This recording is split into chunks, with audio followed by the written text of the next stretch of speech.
Every morning in Santa Barbara begins with the fragrance of jacaranda blossoms. On this May morning, the refreshing breeze was dancing with purple petals in the air. In the peaceful residential area of Hope Ranch, Jennifer Wilson was busy preparing breakfast in her elegant Spanish colonial revival mansion. She spooned organic granola into a bowl and garnished it with fresh blueberries. Her 8-year-old daughter Lily sat at the kitchen island, reviewing her homework just like any other morning.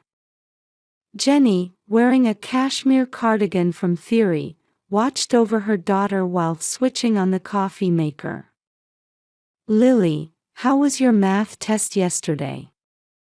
"I got a perfect score, Mom. The teacher praised me in front of the whole class."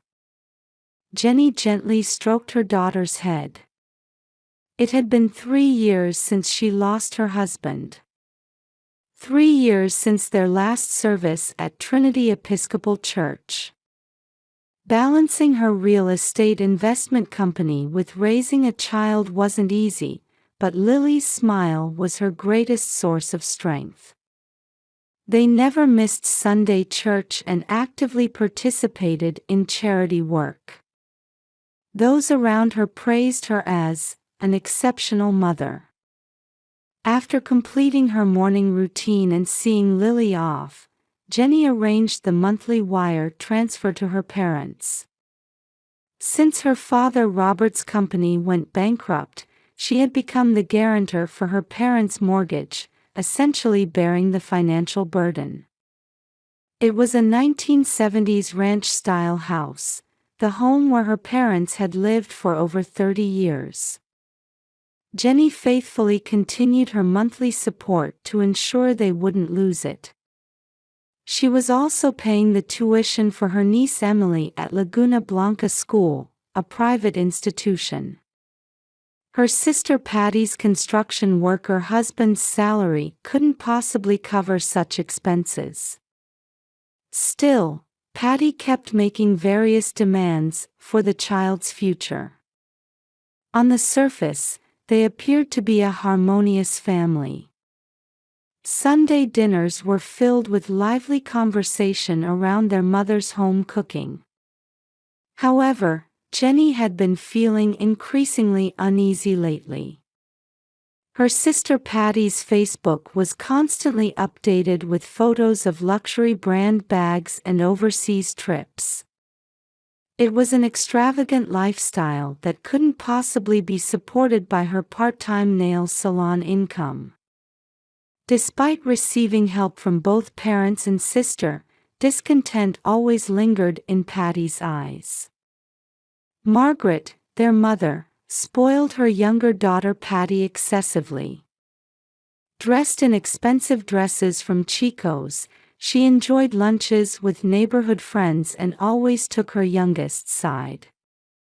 "Because I feel sorry for her," she would say, agreeing to unreasonable demands for Emily's extracurricular activities and tuition. Ultimately, Jenny would end up covering these expenses. Their father Robert was obsessed with keeping up appearances. Even after his company's bankruptcy, he refused to give up his luxury car. He maintained his golf club membership and continued to speak loudly at HOA meetings, trying to demonstrate his former influence. Words of gratitude to Jenny, who supported the family's finances, had become taken for granted. A new ripple was about to spread through this dysfunctional family relationship. "Jenny, why don't we all go for a family picnic at Ealing's Park this weekend? It's right before Mother's Day after all." It was a sudden invitation from her mother. Despite feeling uneasy about the words "strengthen family bonds," Jenny agreed when she saw how excited Lily was. "Wow! Can we buy a new picnic basket? I saw such a cute one at J.Crew." Jenny found herself sharing her daughter's innocent excitement.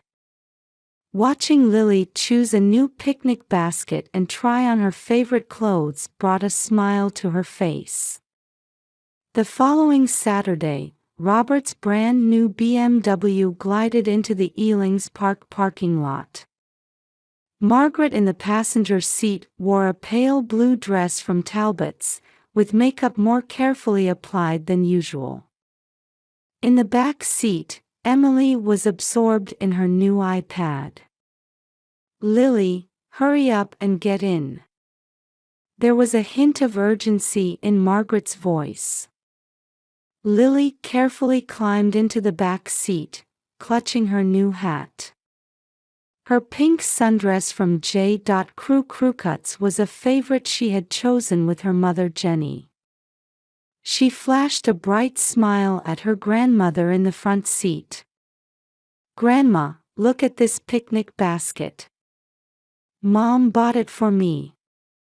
Margaret glanced at her granddaughter in the mirror, forcing a smile. "Oh, how lovely." Patty followed in her own car. Ever image-conscious, she refused to give up her luxury SUV despite struggling with the mortgage on her home in a new development.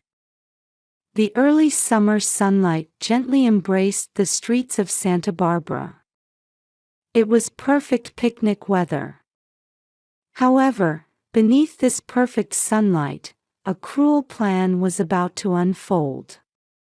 Upon arriving at the park, Emily immediately distanced herself from Lily. Away from the adults' eyes, she shot mean glances at her cousin. It was nothing new. Lily had learned to endure it silently. "Let's take a commemorative photo," Margaret called out, raising her smartphone with an exaggeratedly cheerful voice. "Emily, stand next to Lily. Let's take a nice picture together." Emily briefly showed her displeasure before switching to an agreeable smile. In front of the camera, she could play the perfect young lady. However, her arm was digging painfully into Lily's waist. Fighting back the pain, Lily managed to smile too. Homemade sandwiches were laid out, and fruit salad in mason jars was distributed.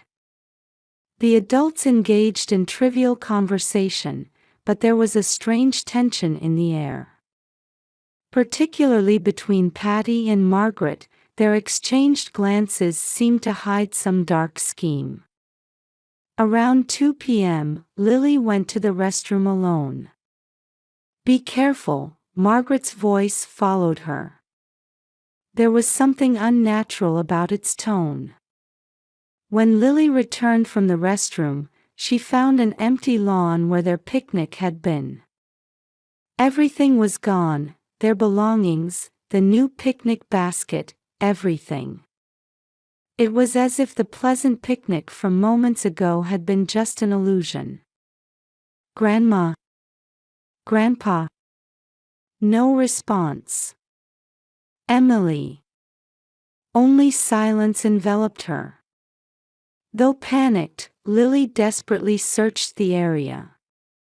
She borrowed a phone from a stranger family and dialed her mother's number with trembling fingers. Her heart pounded violently as the phone rang. "Mom, help. They left me behind and took my cousin away." Her voice cracked. The tears wouldn't stop. "What? Where are you right now?" Jenny's voice was filled with intense distress. After hanging up with her daughter, Jenny immediately called her parents. "Mom, where's Lily?" After a moment of silence following her stern tone. "Oh, I'm sorry. We forgot about her." Margaret's voice was unnaturally bright. In the background, Patty's laughter could be heard. "She must be so surprised." In that moment, something froze in Jenny's heart. This wasn't mere carelessness. It was a calculated, cruel act. Lily sat on a park bench, hugging her knees and trembling. The early summer sun still shone brightly, but her world had been plunged into darkness. The kind family who had lent her their phone watched worriedly from a distance. "It's okay. Your mom will be here soon." A stranger woman spoke kindly to her. Lily gave a small nod in response. When Jenny's crimson Porsche Cayenne pulled into the Ealing's Park parking lot, the sun was still high in the sky. Her hands were still shaking on the steering wheel. "Lily." The moment she saw her mother, Lily ran to her. Jenny held her daughter tightly, feeling the slight tremor still running through her small body. The stranger family approached with concern. "Poor thing, she's been trembling the whole time." "Thank you." "Really?" Jenny's voice caught in her throat. At the park management office, they reviewed the security camera footage.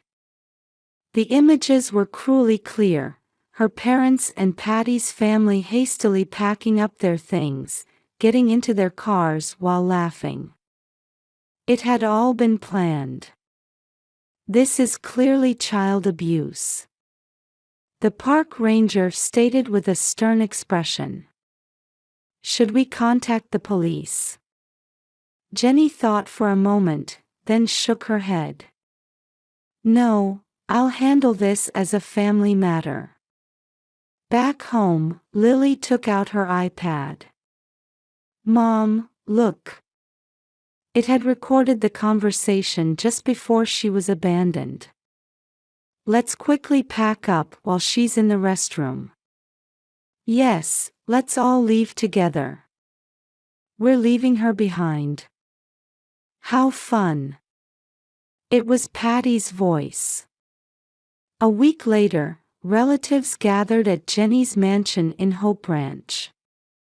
It was 3 p.m. on a Sunday, normally when she would be participating in church charity events. A heavy atmosphere hung in the reception room. Robert, Margaret, Patty's family, aunt and uncle, cousins. All eyes were fixed on the iPad placed in the center of the table. Please watch the following footage and audio. Jenny's voice maintained its composure. The security camera footage played, followed by the audio Lily had recorded, and then footage of her daughter's distressed state after the incident. The evidence was perfect. "I don't want to hear any excuses." Jenny's voice echoed quietly. She fixed her gaze on her parents and Patty. "I can't believe you're making such a big deal." Margaret began. "It was just a prank. Children often." "A prank?" Jenny's voice grew colder. "Abandoning an 8-year-old child in an unfamiliar place. This is what you call a prank?" "Jenny, calm down." Robert raised his voice. "We're family, if we just talk." Jenny gave a bitter laugh. "How dare you say such things after putting my daughter in danger?" "But that girl." Patty's voice trembled. "Always perfect, getting top grades, loved by everyone. Look at Emily. At the same school, always being compared. So you abandoned an 8-year-old child." "Now, everyone calm down." Margaret smiled diplomatically. "This too is a form of family love." "Love?" Jenny's voice was ice cold. Then let me show you my form of love. She took out her smartphone and opened Facebook. I'm about to post about this incident. In the church community group, the PTA group, and the HOA group. Stop! Margaret screamed. Our reputation. Reputation is important. Then why did you do something like abandoning an 8-year-old child? Robert stood up. Jenny, we intend to apologize. Any further? It's too late. The post button was pressed. This is just the first consequence. The aunt and uncle sighed deeply. The cousins turned away. Everyone sensed the magnitude of the storm that was about to break. Leave. Jenny's voice was devoid of emotion. As of today, I'm cutting ties with all of you. Margaret broke down crying. Are you trying to destroy us? You chose this outcome yourselves. No one could argue with those words. After her parents and Patty's family left, the remaining relatives gathered around Jenny. We're on your side. A cousin spoke gently. We'll help with whatever you need. Church bells rang. Social media was already in an uproar. Justice and betrayal. Love and hate. Truth and lies. Everything had begun to swirl. In Santa Barbara's upscale business district, on the 15th floor of a modern building housing top-tier companies, a heavy atmosphere hung in the conference room of a prestigious law firm. Across from Jenny sat her father Robert, mother Margaret, and Patty. Patty's husband couldn't take time off work and was absent. We've gathered today for an important notification. Jenny's legal counsel began in a solemn voice. First, regarding the withdrawal of Mr. Robert Wilson's mortgage guarantee. Documents were distributed. As of today, Ms. Jenny Wilson will terminate her role as guarantor. Wait. Margaret's voice cracked. Then we. Next, regarding Emily Wilson's tuition support at Laguna Blanca School. The lawyer continued, ignoring Margaret's voice.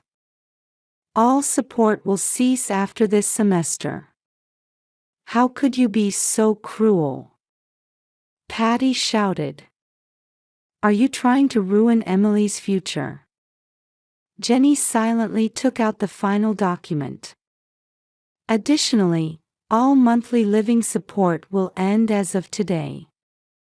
Silence fell over the conference room. Robert's voice trembled.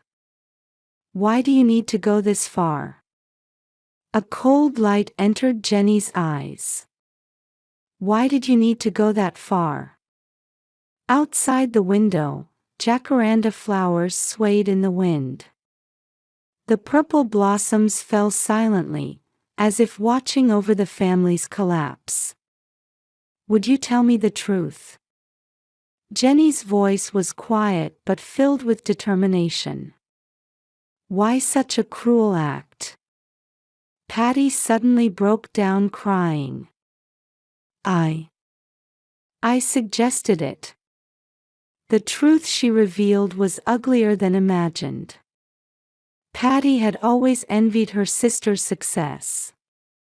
Jenny, successful in real estate investment, living in a luxury home, acting as the perfect mother. Meanwhile, she had a part-time job, a low-income husband, and a mortgage in a new development. The gap seemed to grow wider day by day. What she couldn't stand most was Lily's existence. That girl, always getting perfect scores. Patty's voice twisted. 10 or 20 points higher than Emily, teachers always praising her. Their parents' complicity came from foolish reasons. Margaret's excessive love for her youngest daughter Patty led her to accept these twisted demands. Robert, having lost his autonomy through economic dependence, simply went along with it. "Is this how you repay me?" No one could answer Jenny's question. Right after leaving the conference room, Patty's smartphone rang. It was an email from Laguna Blanca School. A notice of expulsion due to unpaid tuition. Simultaneously, she received a payment delay warning from her credit card company. That evening, disaster struck at Robert and Margaret's home as well. The loan payment. Robert muttered, holding a collection notice from the bank. "What should we do?" "I'll ask my friends." Margaret desperately operated her phone. However, friends who had seen her social media posts were blocking her one after another. Days later, the situation worsened. Arguments with Patty's husband became constant. "She couldn't counter his words, because of your selfish actions." Emily, forced to transfer schools, struggled to adapt to her new environment and began avoiding school. Residents of the luxury housing development began openly avoiding Robert and Margaret. They weren't invited to HOA meetings, and received cold stares at church. At Trinity Episcopal Church, Margaret was seen leaving in tears after being removed from the charity committee. A month later, the final collapse arrived. Patty's husband decided on divorce, leaving with the words, "I can't stay with a mother who would endanger children." Robert and Margaret, unable to pay their mortgage, faced eviction from their luxury housing development. "I never thought it would come to this." From Jenny's office window, the sunset was visible. She quietly sipped her wine as Lily nestled close to her. "Mom, why don't you forgive Grandma and the others?" Jenny embraced her daughter. "I'm sorry. But this punishment was necessary. To protect you. And to teach them what true love means." The setting sun painted the purple jacaranda flowers red as it sank over the city. In that light, mother and daughter held each other tightly. This wasn't an ending, but a new beginning. Their journey to discover the true meaning of family was just beginning. One Sunday, a year later, Jenny and Lily stood in Trinity Episcopal Church as morning light filtered through the stained glass windows. They had just finished their weekly counseling session and were about to attend the regular service. "Dr. Thompson, thank you for another wonderful session today." Jenny smiled at the psychologist. "I'm so grateful to see Lily's smile returning." Indeed, Lily's expression had become brighter than before. She had overcome her trauma, made new friends, and her grades had improved even further. The bond between mother and daughter had grown stronger through their ordeal. "Mom, look." Lily pointed to new jacaranda buds sprouting. "The purple flowers will bloom again." "Yes." Jenny gently stroked her daughter's head. "We're entering a new season too." Meanwhile, the perpetrators met miserable ends. Robert and Margaret were forced to give up their mansion in Hope Ranch, saying goodbye to the home of 35 years. When they left the luxury housing development, not one of their former friends came to bid them farewell. Now they live modestly in a city apartment. Their savings depleted, the weight of retirement uncertainty bears down on them daily. Social media pretenses, luxury club memberships, all are things of the past. The complete exclusion from their community was particularly painful. We can no longer have people like you on the charity committee. The cold words at church. We must ask you to refrain from attending HOA meetings. The cruel notification from old friends. Patty's situation was even more dire. Her divorce was finalized, and her ex-husband remarried. With restricted parental rights, she could only see Emily once a month. Life in public housing was a stark change. Her part-time salary barely covered expenses, and she could no longer rely on her parents. Emily continued to skip school, attending counseling sessions regularly. Gone were the days of luxury brands, replaced by second-hand clothes. Her social media accounts were deleted. At the family council, her uncle delivered a harsh verdict. You are no longer welcome at any family events. No Christmas, no Thanksgiving, no birthdays. You are no longer family. True to these words, they were completely cut off from the family. Their faces were even removed from family photographs. However, through this ordeal, Jenny and Lily had made new discoveries. Real family isn't just about blood ties, is it? They found joy in being warmly welcomed and supported by their new church community. Using money to control others isn't love, after all.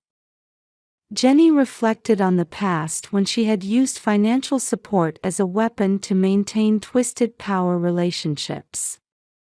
One day, Lily's teacher remarked, "Your mother is a very courageous person. She risked everything to protect her child." Jenny nodded deeply at these words. Sometimes, cutting family ties is necessary to protect those you love, she explained to her daughter. But in return, the bonds with those who truly matter grow stronger. At dusk, from the heights of Hope Ranch, they looked down at the Santa Barbara cityscape. The purple jacaranda flowers gleamed in the sunset. "Hey, Mom." Lily looked up at the sky. "We'll always be together, right?" "Yes, of course." Jenny smiled. "Protecting you is my greatest happiness." The church bells rang on the breeze. Their clear, strong sound spread across the entire city, as if announcing the beginning of a new chapter. This story is a record of courage, of a mother and daughter who freed themselves from the bonds of blood relations to choose ties based on true love. And it asks us, what is real family? What is true love? What does it mean to protect a child? The answers continue to dance in the Santa Barbara sky, carried by purple petals.